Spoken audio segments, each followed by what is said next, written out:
Well, hello, Scouts. This is Richard Connolly again. I am going to show you how to splice the end of a rope so it won't come unraveled. And this is a piece of sisal rope or sisal, however you want to pronounce it. I guess if you're in the South, you say sisal. Anyways, this rope is made of a plant fiber that you find down in Mexico and Central America. Manila rope is different. It's a little sturdier because you have longer fibers from the abaca plant that grows in the Philippines, and it's named Manila rope because that's the capital of the Philippines. At any rate, I've unraveled the ends for, I don't know, about probably 5 or 6 inches. Let me do a little more of it. And so the ends of the strands, I had problems with it kind of coming undone, so I've actually done a little whipping with some wax cord around the ends of each of these so that it won't come undone as I'm doing the splicing. So this is called an end splice because you're splicing the end of the rope, and it's oftentimes called the back splice at the same time. But you need to start it off with what's known as a crown knot. Now, I could have just done a little whipping around this part here to keep it from coming undone, but I'll just pinch it with my thumb. Now, I'm going to take the blue strand and bend it over, and then I'll take the red strand and go over the top of it on this side, and then I'll take the remaining white strand and I'll go over the red strand and under the blue strand. And if I have done it correctly, and yay, I did, you have this kind of a triangular shape in here. So as you pull this down very carefully, a little bit at a time, each strand comes down until you get down to the lay of the rope. And just takes a little more effort here. Pull it down, pull it over, and if you pull it too hard, you'll mess it up. So do a little twist every time you pull it in and twist the strands back into shape. And finally, I will get down to where the lay of the rope is. And if you take a peek at this, I got to pull this one down a little tighter. Okay, and that one too.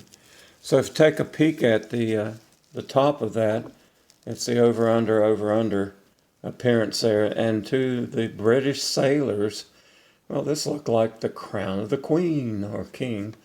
And so it's called a crown knot for that reason. Okay, so let me switch this over to here. And so I can show you how this is configured.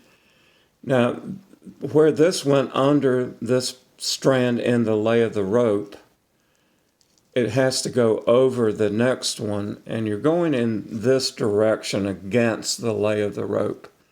Okay, this is right-handed laid rope. When you take a look at it, it goes up and to the right, and therefore it's called right-handed laid rope. And so I have to unlay the rope by cocking my wrists and reaching around and opening up the lay.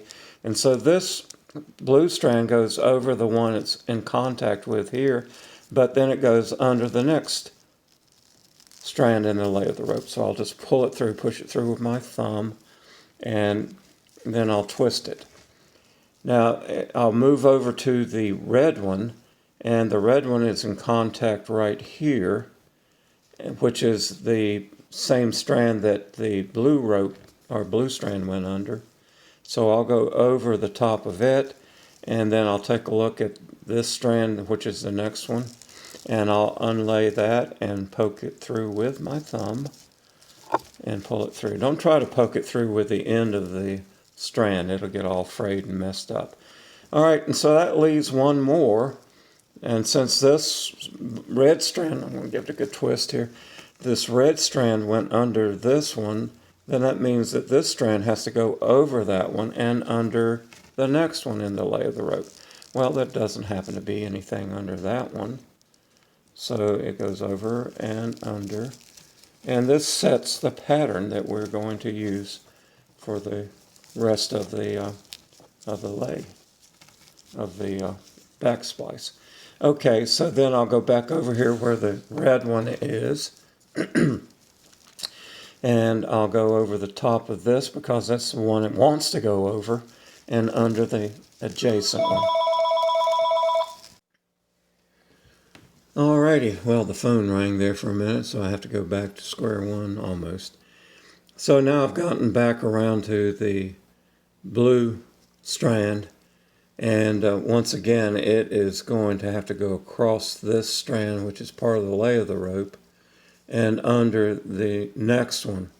So I'll just open that up and take my thumb and push the blue strand through here, and then twist it again, and then rotate it around to the red strand, and then open up the lay of the rope and push it through with my thumb. Don't poke the end through.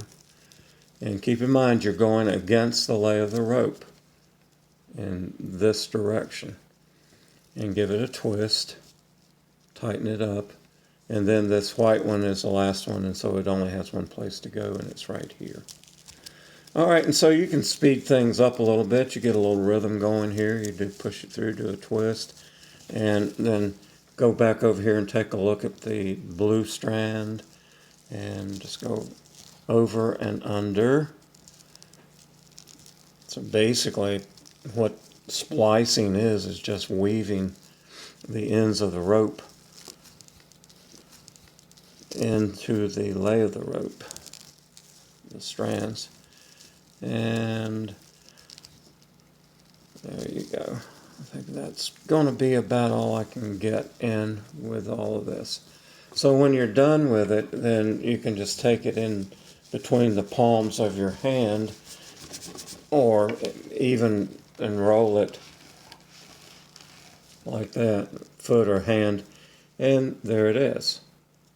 Looks kind of pretty. So that is the back splice or the end splice. Okay, so now I'm going to show you the eye splice. I've unwound the strands, or unraveled the strands of the rope, and marked them in different colors with a permanent marker. Got some on my finger. But the eye splice is where you are going to put an eye in the end of a rope. And so pretty much like all of your splices, you're going to just simply interweave the strands at the end of the rope into the main part, or the standing part of the rope. So you can start anywhere. Just unlay the rope, twisting it, hold it in place with your thumb. In this case, I'm just going to take the blue strand and push it through with my thumb. Don't poke it through with the end. And I've already pre-wrapped the end of it with some whipping cord. And so as you see, you're going against the lay of the rope, going in that direction. So once you get one of these in place, don't pull it too tight, then you can roll the rope over a little bit, and then the next strand to the opposite side is going to go over the part of the lay of the rope that this strand went under, and then as you roll it over, you can see that there's the adjacent strand will go underneath.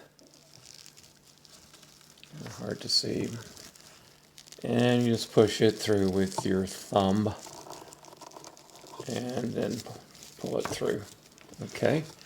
Now, make sure once you've gotten this, you can see that this went under this strand here, and this one went under that strand, so that just leaves one strand that is not occupied yet. And so you want to take a look at it. And this is the part that kind of throws some people. They want to go in this direction with going under the strand, but you have to go in that direction. So make sure you lay it open and then push it through and get it good. All right, and so when you pull it through, you will want to twist the strands all the way around, twist them in the direction that they should go in. And so we come back over here to the one that's the highest, which was the first strand that we pushed under. And it's easy to see that this strand has to go over this part of the lay of the rope and then under this strand right here. Okay, so I'll just unlay it and continue to push it through with the thumb, twist it, then roll it over, and this has to go over this strand and under that one. Okay, so I'll unlay it, push it through, and then that leaves the red one over here, which is against this one, so it has to go over that one and then under the next one. Now don't get confused and put the strands under pieces of strand that you'd already laid in there.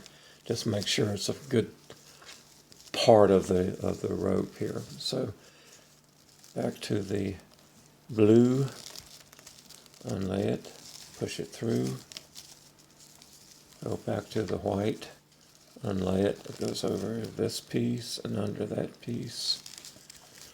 So you're just weaving it around and around and around. Okay. And actually, a lot of times you could actually take a third of this or half of this off of the fibers out, cut them out, and then it would taper the rope as you move it around. The splice would be tapered and look a little cleaner and better than clunky end of it showing up. So I'm just going around, and it just kind of becomes automatic after a while. All right, and so, you know, just like the sailors used to say, this whipping came off. That's okay, I'm done for the most part. But, you know, when you're on board a ship, you had to learn the ropes. And that's an expression that we use today, even for a new job. You have to learn the ropes. And so here you've got your eye splice. Okay? I spy with my little eye and eye splice. Ta-da! And it really is very strong. You can use this for a variety of different ways of where you need a loop or something that's kind of permanent in the rope. Okie dokie, take care. So what I'm going to show you now is what's called the short splice. It's when you join two pieces of rope together that have the same diameter. So what I've done is I've unraveled each end, and I've also gone in and whipped the little strands. And so what I'll do is alternate as I join these together. I'll alternate the strands. So this one goes between these two, and this one goes between these two, and so forth and so on. This is called marrying. The sailors used to call this marrying the ropes in wedded bliss. So anyhow, what I'm going to do is to hold one half of this and take a look at how the strands are. And this is typical. Again, this strand is adjacent to this part of the lay of the rope. And so I'm going to go over it and unlay the rope and go under the next strand in here. Now it's kind of tricky. You don't want to let go of the other side over here, but you pull it through and then you give it a twist. And then you roll it over again. And because this one went under this part of the lay of the rope, then this strand needs to go over it and under the next part of the line right here. Okay, and once you've gotten that one established, then there's only one left over, and this has to go over this part, which is actually part of the lay of the rope. Don't get confused and put it under a strand, but this goes over here, and then there's only one strand that's left that doesn't have anything under it, and you push it through with your thumb, and then you give it a twist. Now I didn't color code these because I think you can figure it out on your own too. Okay, so as I take a look at this, I can see that everything is in place, and you typically go to the highest strand, and this one is leaning against this part of the lay of the rope, so it's got to go over it, and it has to go under the next part. So just push it through with your thumb and give it a twist. Again, you're going against the lay of the rope. And then this one is up against this part of the lay of the rope. So it's got to go over it and then under the next piece, which is right here, or the next lay of the rope. And that again leaves only one. This is up against, now this is part of the lay of the rope, this little strand right here. And this is going over the top of it and then under the one that's adjacent to it.